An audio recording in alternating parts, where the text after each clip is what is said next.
a Sunday afternoon. So we've got Ryan and Curtis and Phil and Eric here with us. So hey, why don't we go ahead and talk about what's been happening with you guys? How have you been fighting through the COVID and what's the future looking like? Go ahead, Kurt. Well, we've just been doing basically writing.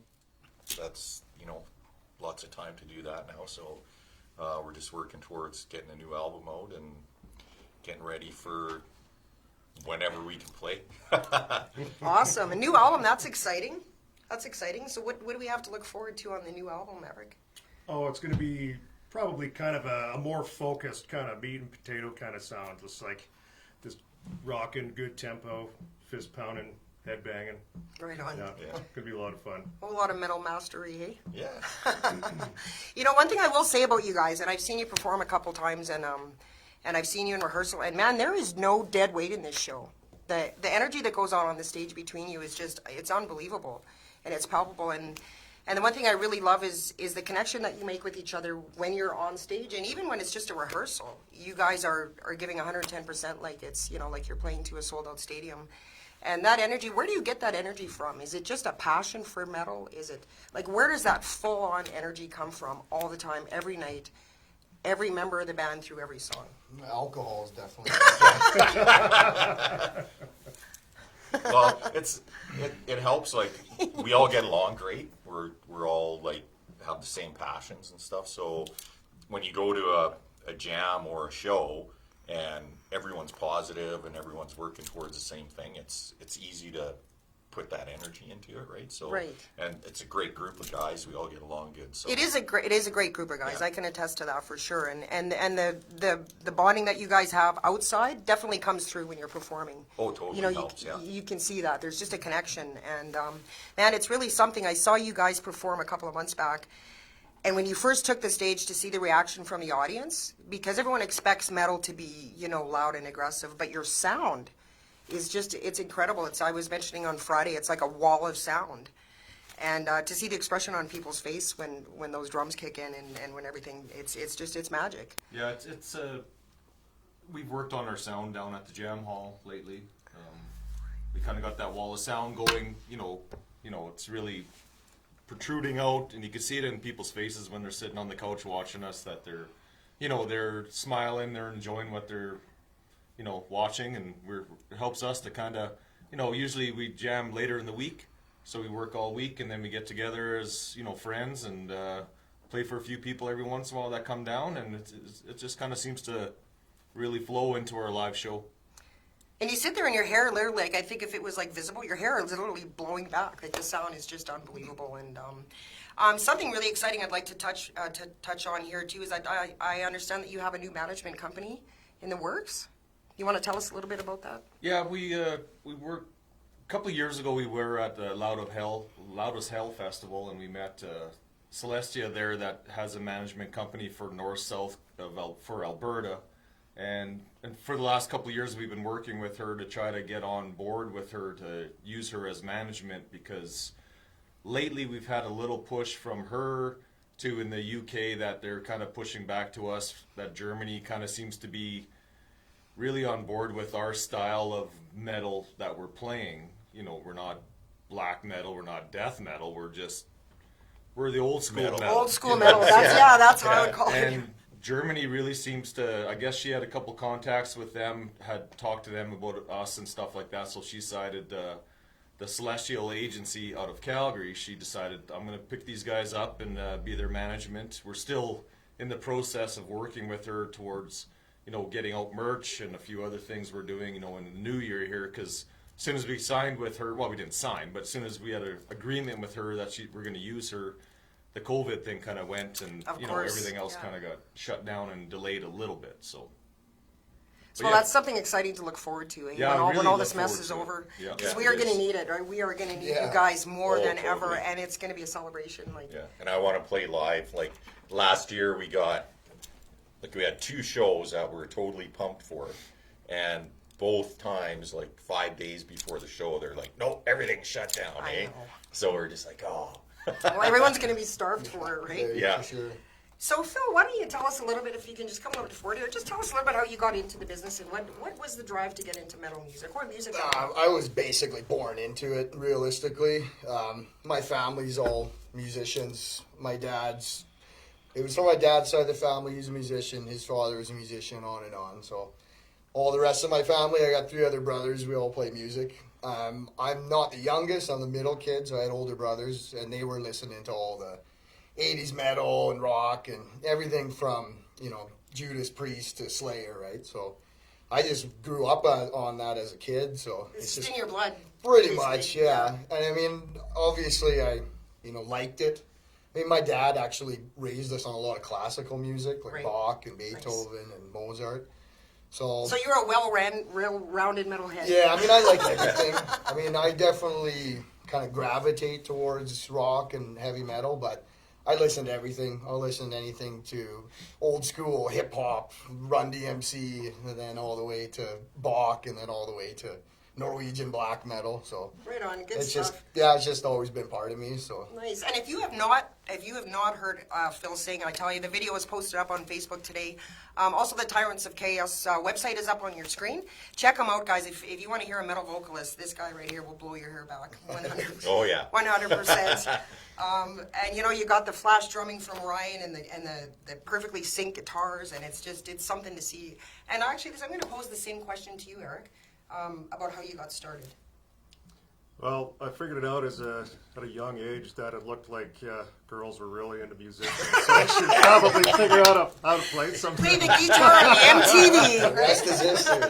Money for nothing, chicks for free. Well, Eric is actually a drummer before guitar, Oh my. so he's quite an accomplished drummer too. So Yeah.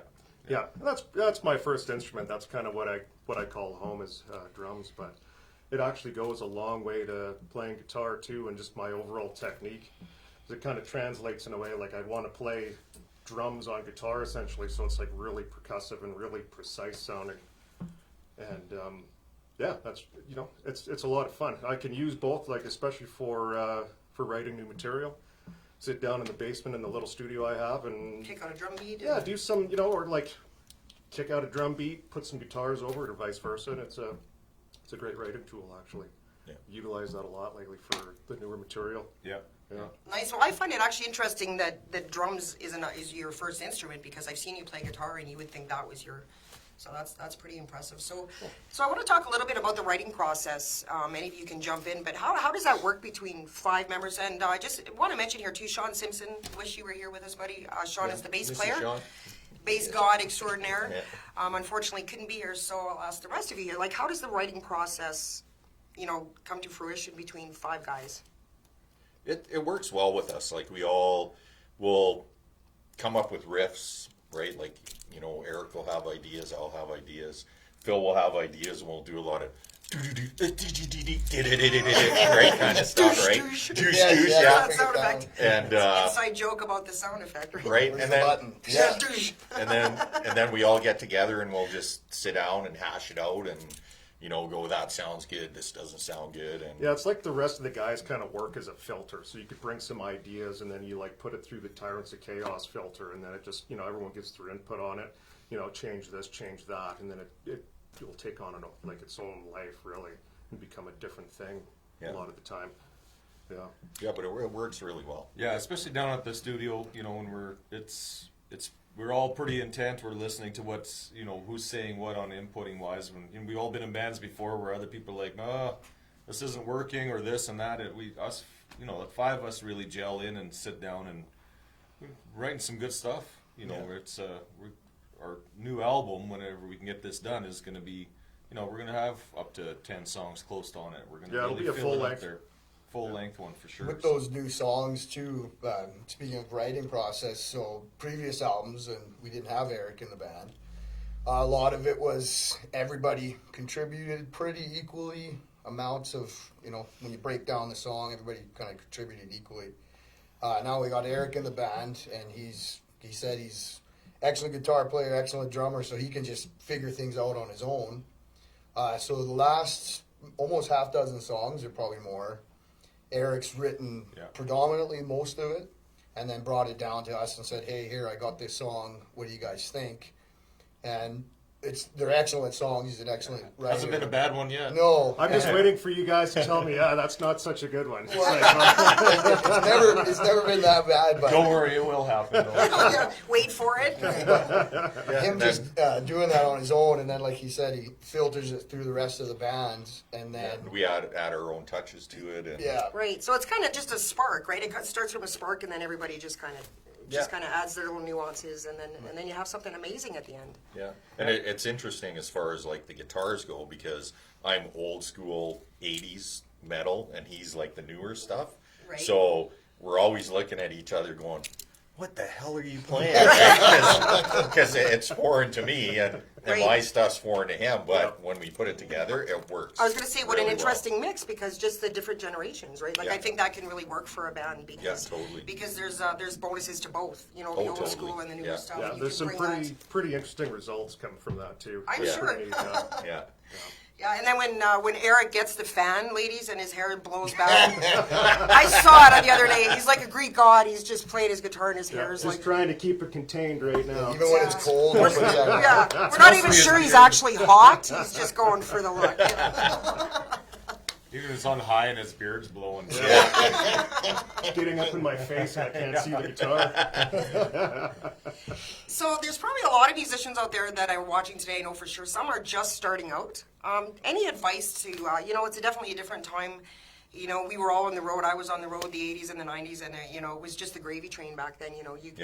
We worked on the road for years at a time, and you could do that back then. And of course, things are a lot different now.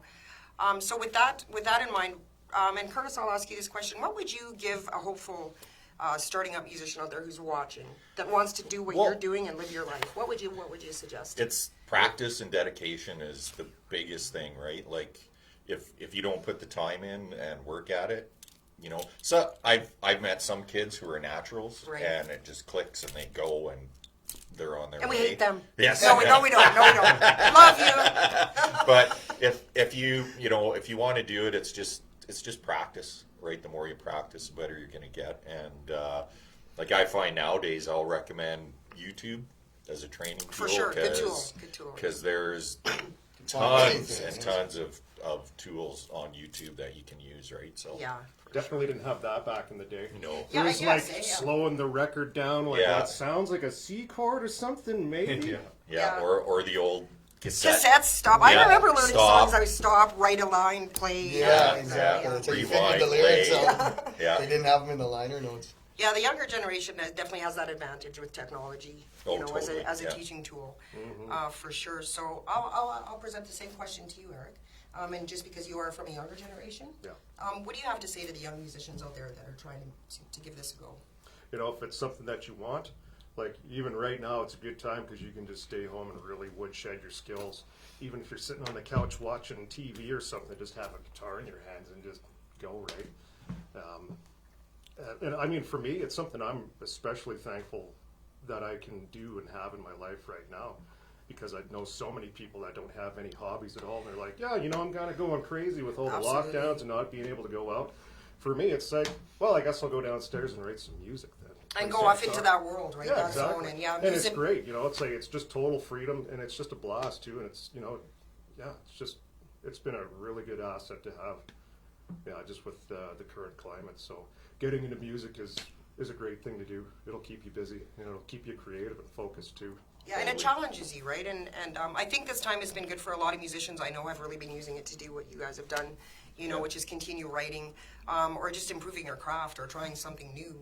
Or like I know music has definitely gotten me through the last 10 months. It's on in my house from morning till night, and Cool. And I'm sure it's a big part of your days as well. Yeah. And Ryan, did you have anything that you wanted to pass off to the generation that might just be kind of starting out? Well, it's it goes back to the start. When you start, it's always frustrating a little bit. You can't learn a part or this and that. I've been drummer for 30 some years. Well, I've aged myself a bit, but now I kind of have a new outcome on drumming. You can always improve, right? And the big thing was with Eric and me. Eric being in the band now, and Sean being in bands with me for a long time, and these other two guys here, we've been together for quite a few years now. Now I can feed off Eric on drumming wise. We can kind of work some stuff out. He'll show me some things, and I'll try to play like he can. And you know, it's kind of rejuvenated us. So you as a group, as long as you get along together, you have fun. I mean, you know, instead of wasting time on a TV or on a drum kit or, you know, just whatever. So it's nice to have that feel and just always improve, always practice, right? Right. So the general consensus, I think, and I would say this myself too, is you just have to want it bad enough, and you have to kind of just, you know, and don't give up, right? Yeah. You know I picked up a guitar a while back, and I was like, oh, I don't know, I don't think I'm coordinated enough to do this, right? But I think every guitar player thinks that. Yeah. You know, you got to push through that, and you just gotta, you know, just dedicate a lot of time to it. And Exactly. And Sometimes it just takes finding that right chord, and you go like this, and it's like, I can probably do this. yeah, Yeah. I can do this, absolutely. So what about the cats? What's the deal with? I got to bring up the cats. So what's the deal with musicians and cats? Oh, we have them all in the green room. They're on the next episode. Brought some with us, but we're not allowed to bring them in. But yeah, go ahead there. Well, it's just we all have cats. So Like it's how many? Kind of Who has the most cats? I have 3. I've got 4. yeah, I've got 4. Really? Eric's I've got got 2. two. Yeah. Sean's got 1. Sean's got 1. All- So all I my think there's like a neighbors- long-running joke on the internet about how metalheads love their cats. yeah. I don't Yeah. know what it is, but I guess it's true. Well, we always send a lot of jokes out on. We got, of course, a messenger page just so we can converse with each other, and there'll be stuff about, oh, how about part of this song, this, that, and you know, work back and forth if we're not together. And then all of a sudden, people are sending cat pictures yet and stuff. You know, Oh, even Sean has a cat. He's Yeah, got Sean's got Yeah. one now. So everyone in Yeah, the band he's- has yeah, a everyone's cat. got one. I feel out of the loop. I have no cats. We can change that up. Yeah, we can help you out with that. Yeah, you have a few spare ones. Yeah. too? We can drop some off at your Or house. you just rent them out. Yeah. So Phil, what are some of your musical influences? Across the board. Like I was saying before, I grew up listening to classical music.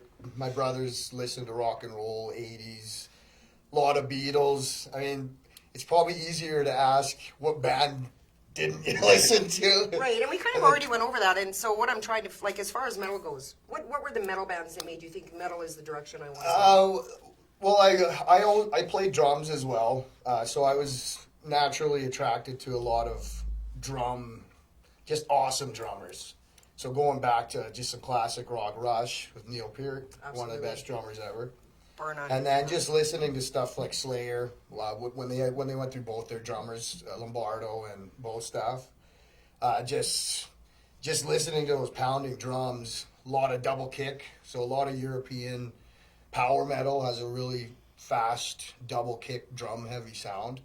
So the drums really drew me into that. And then from there, you add just the distorted guitar and the really aggressive riffs. And then I just always, I don't know, when I was about 16, I listened to Bruce Dickinson. I listened to a lot of Iron Maiden, and I listened to Bruce Dickinson singing a song one day. I said, I want to do that. And it was just kind of settled from there. So I did play drums, and I still do. But then I said, you know what? I really want to focus on vocals because I want to be that guy. I want to be the Bruce Dickinson who can just, you know, without amplification. Throw your sing head that. back and wail. Like Yeah. I said to you on Friday, it's like, I said, you know, to listen to Phil sing, and I can't even express it. You got to check out the videos on the website. But the high of your voice is just, and when you throw your head back and just wail, that's got to be an incredible feeling, right? Yeah, exactly. And I mean, like I said, when I was a kid, I always thought I want to do that. And starting out, never singing, I mean, nobody's going to be able to do that from day one. Again, Of course. it's Yeah. like Yeah, of any course, yeah. instrument. Yeah, that takes work. I've been, Yeah. so I've been, I consider the first time I really tried to sing something metal was when I was about 16. And I never stopped since. So I've been trying to sing that way for, you know, over 20 years. And thank God you do, because the sound that comes out, and you look like, you know, kind of unassuming, and then that voice comes flying out of your face, and it's like, oh my God. You're like, whoa, I'm blown back right now. Yeah. Yeah, Curtis, so- same question for you, musical influences. I like a lot of stuff. I'm not rap or whatever. I'm not Right, into. gotcha. But I grew up on like old country and like Neil Diamond and Right. stuff like that, and then you know, the glam rock, the hair metal, all that type of stuff, right? So, and I started playing guitar when I was 5. So 5. yeah. That's incredible. Yeah, so it was just always like I always had music in my life. My family was musical, and my mom's side of the family, they had like 14 kids.